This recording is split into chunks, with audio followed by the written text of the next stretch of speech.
Welcome to Bookish Mind, Season 3, Episode 2 today. We unpack how Daniel Goleman's concept of emotional hijacking reveals the powerful tug-of-war between our rational mind and emotional impulses. We're diving into some really powerful insights from a book exploring emotional intelligence, specifically the incredible anatomy of our emotional reactions. Yeah, it's a deep dive into those times when your feelings just seem to, like, grab the steering wheel, right? Completely overriding your rational thought. We're looking at the actual brain science behind it, why this happens. And not just, in those huge dramatic cases you hear about, but the everyday stuff too. Right, those moments where you feel your cool, rational self just poof, gone for a second. Exactly. So, emotional hijacking, it does sound dramatic, maybe a little alarming. What's going on in our heads? Well, it's a pretty apt term, actually. It describes a specific neural event. Essentially, it's when the limbic system, that's the older, more, let's say, primitive part of our brain, it basically bypasses the thinking part, the neocortex. Okay. And this triggers an immediate, often really overwhelming reaction.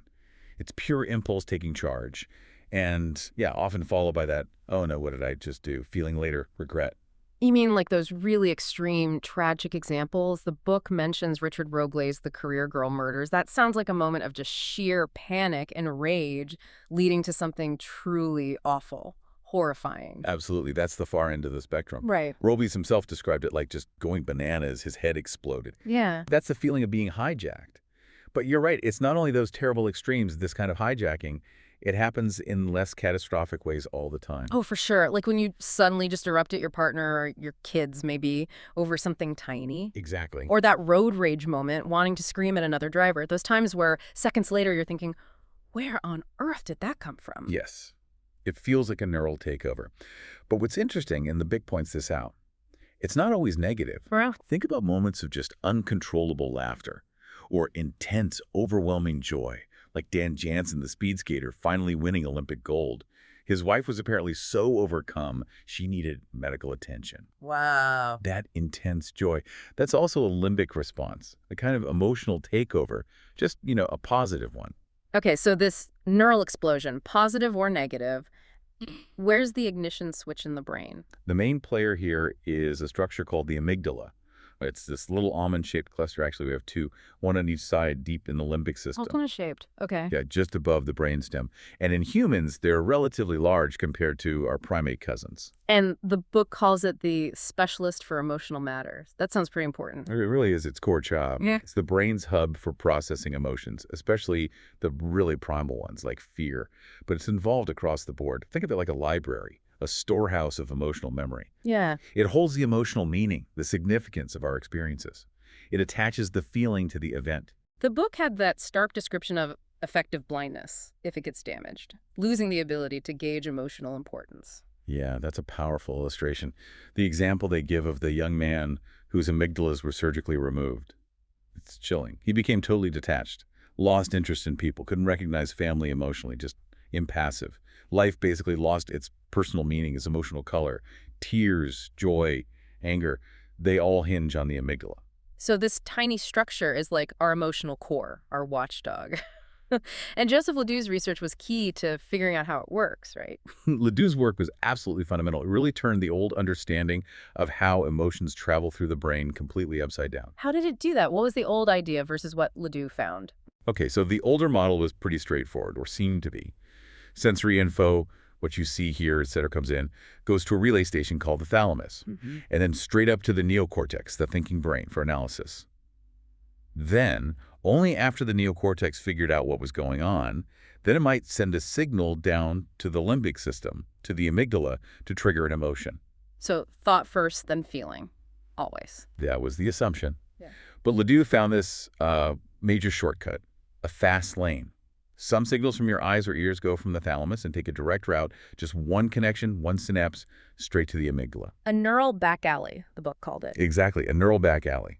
And it's much faster. Faster than the main road going up to the thinking brain. Significantly faster. The neocortex ret involves way more processing, multiple layers, to really understand the full picture before it signals the amygdala. So the amygdala gets a heads up, like a quick, rough sketch of what's happening before the thinking brain has the full picture. Precisely.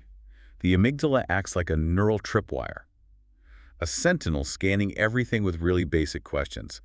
Danger.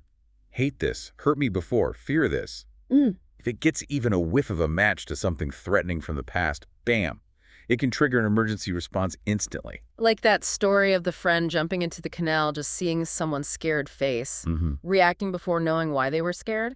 Exactly that. Or the woman trashing the art print when her boyfriend canceled plans.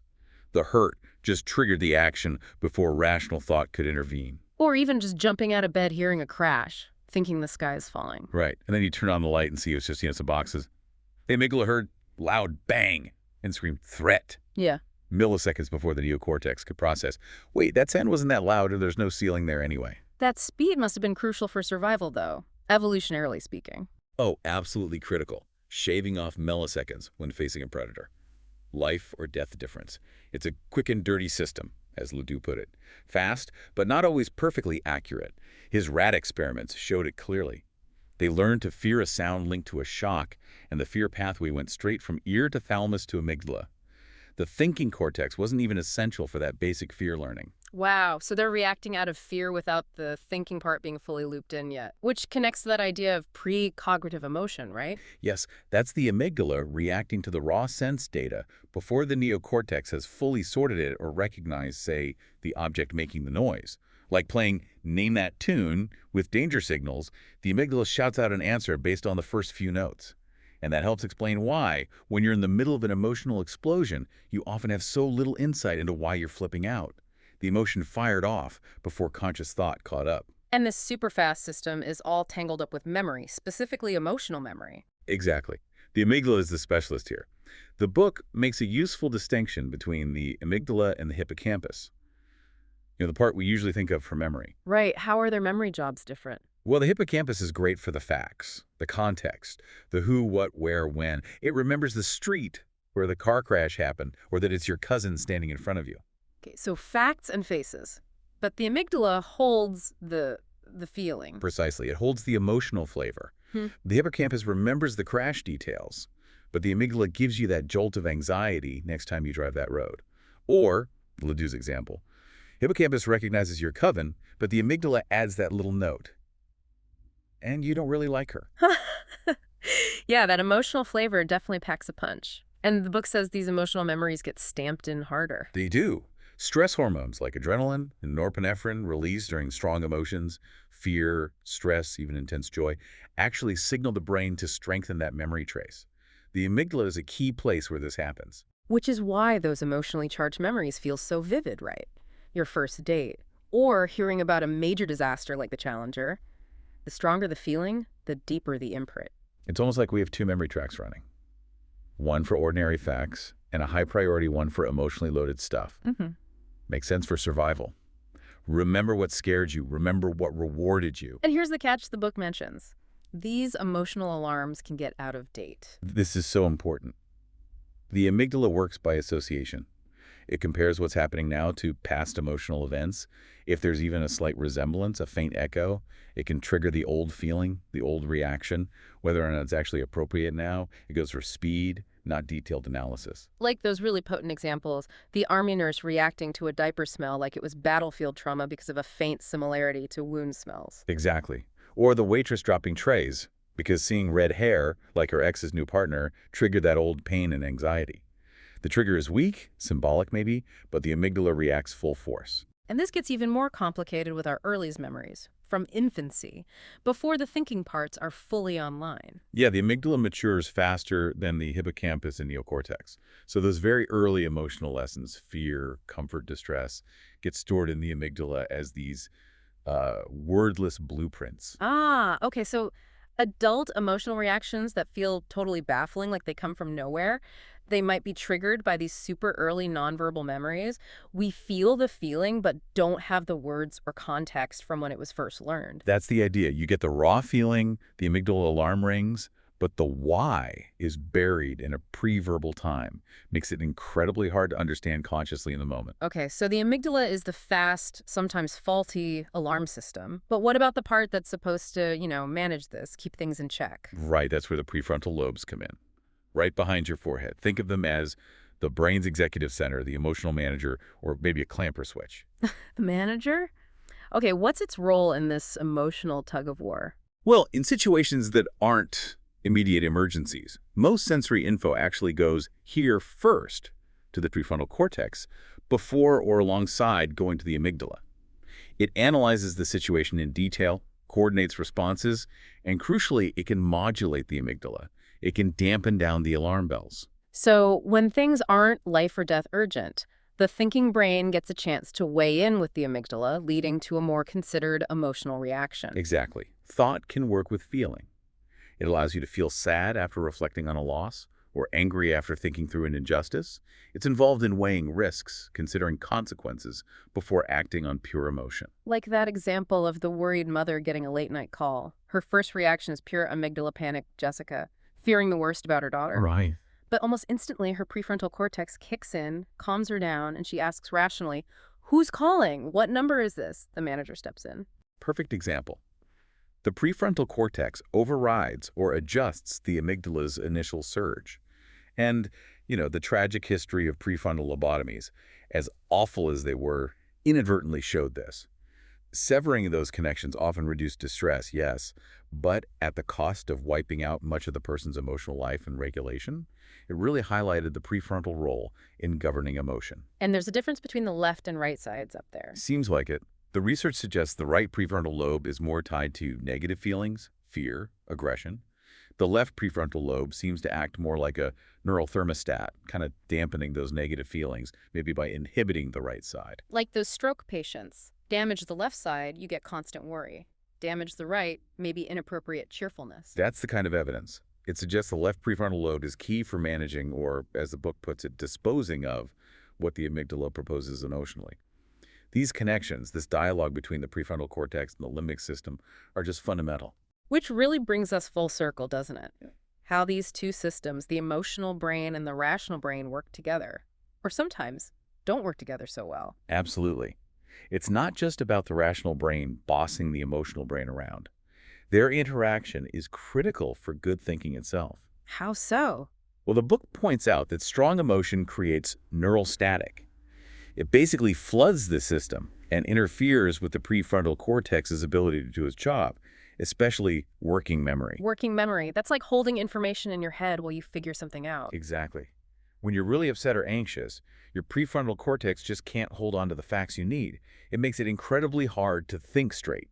Chronic stress can even impair learning because of this interference. So strong feelings don't just affect how you feel or act, they literally impact your ability to think clearly. Profoundly. And Dr. Antonio Damasio's work, which the book highlights, takes it even further. He showed that emotion isn't just something to manage for clear thinking. It's actually essential for rational decision-making. That sounds completely backwards from how we usually think about logic, doesn't it?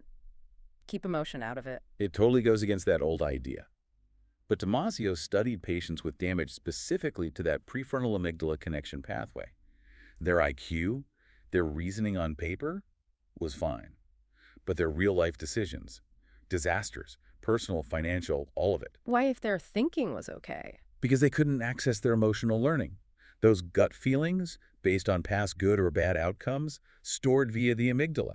Without that emotional compass guiding them away from bad choices or towards good ones, they were lost at sea, logically. Damasio argued that feelings are usually indispensable for rational choice.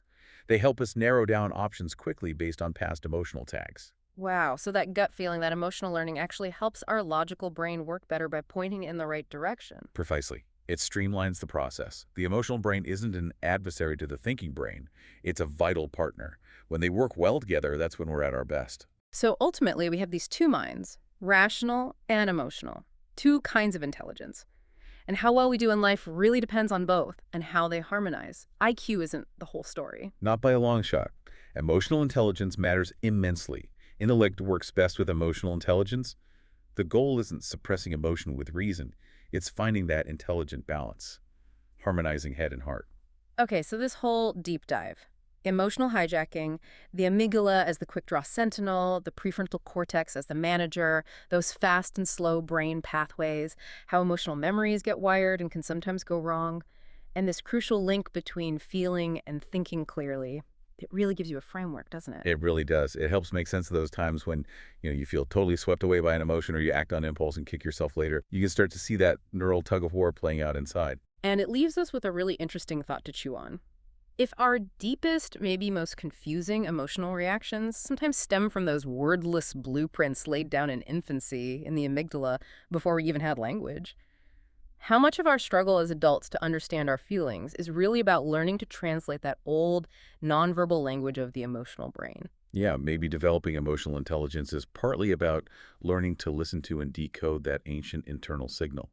What might happen if we paid more attention to the raw feeling behind a reaction, acknowledging its deep, maybe pre-verbal roots, instead of just trying to analyze it away logically right off the bat?